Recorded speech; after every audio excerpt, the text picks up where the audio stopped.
A little further along the path of evolution, in the Atlantean epoch, the lords of Venus and the lords of Mercury came to the Earth for the purpose of giving a further impulse to the mental and emotional development. It was the task of Venus to combat the lower emotions and raise the brutish animal passion of Mars to the softer and more beautiful Venus love. She was to add beauty to strength, and to attain that ideal, the lords of Venus fostered the plastic arts, painting and sculpture.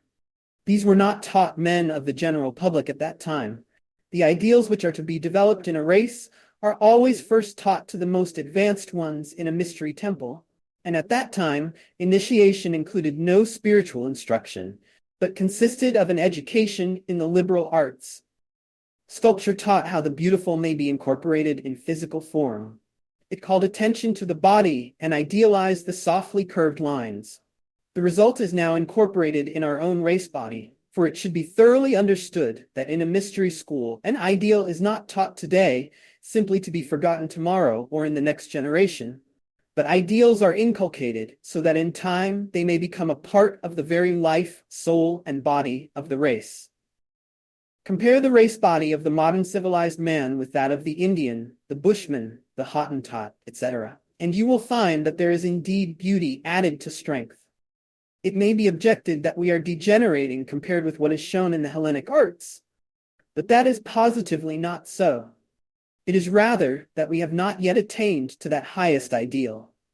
In ancient Greece, the mystery temples occupied a much more prominent position than today. The beautiful form was idolized to the detriment of the mind, notwithstanding the fact that Greece had a Plato and a Socrates.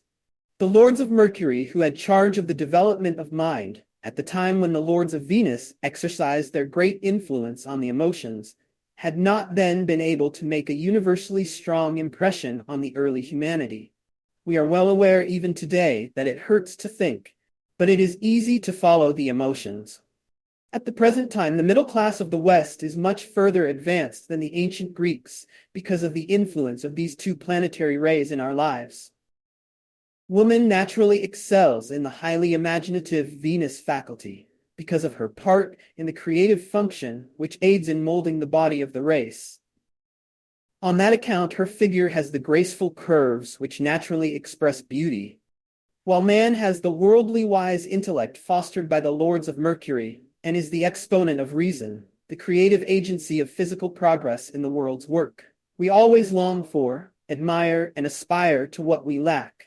In days of savagery, when kicks and cuffs were her daily fare, woman longed for a caress from her lord. The Venus ray gave her beauty and made her an adept in the feminine arts, which have conquered the masculine heart, so that now man plays the role of protector on the plea that woman is not mentally competent. Meanwhile, he is becoming that which he admires in her. He is more gentle and kind. Venus is conquering Mars, but the Mercury delusion of intellectual superiority needs another influence to conquer it. And this, woman is now supplying by her aspiration. As she mastered martial brutality by Venus beauty, so also will she free herself from mercurial bondage by Uranian intuition. To primitive man, driven by the whiplash of Saturnine necessity, when not by the animal lust and passions of Mars and the moon, the world looks gloomy.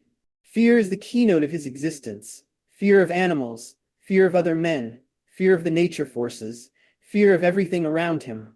He must ever be watchful and on the alert. Vigilance is eternally the price of safety.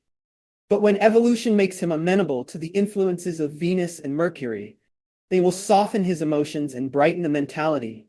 He begins to regard love and reason as factors in life.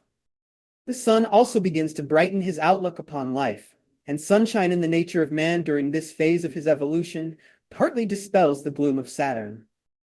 Thus, by degrees, as man evolves and becomes responsive to the music of the spheres, one string after another in the celestial harp strikes the kindred chord in the human soul and makes him amenable to its vibrations, so that as a tuning fork which is struck awakens the music and other tuning forks of even pitch within reasonable distance. So the planets in our solar system have in evolutionary succession struck various chords that have found an echo in the human heart. But the strings on the celestial lyre of Apollo are not all in harmony. Some are in actual discord, and while man responds to some, he must necessarily remain, at least partially, unresponsive to others. In fact, before it is possible to respond perfectly to the rays of Venus, it is necessary for man to conquer Mars to a considerable degree, and bring him under control so that certain undesirable martial traits in his nature will be kept in the background, while others, which may be valuable, are retained. The Venus love, which is willing to give all for the loved ones, cannot dwell side by side in the heart with the Mars ray, which demands all for self. Therefore, the savage must learn to conquer himself in a certain measure ere he may become the more civilized family man of modern times. Under the unrestrained passionate rays of Mars and the Moon, parents bring children into the world and leave them to take care of themselves, almost as animals do, for they are products of animal passion. The females are bought and sold as a horse or cow, or else taken by force and carried away. Even so late as the medieval Dark Ages, the knight often carried away his bride by force of arms, practically in the same manner that the male animals battle for the possession of the female at mating time.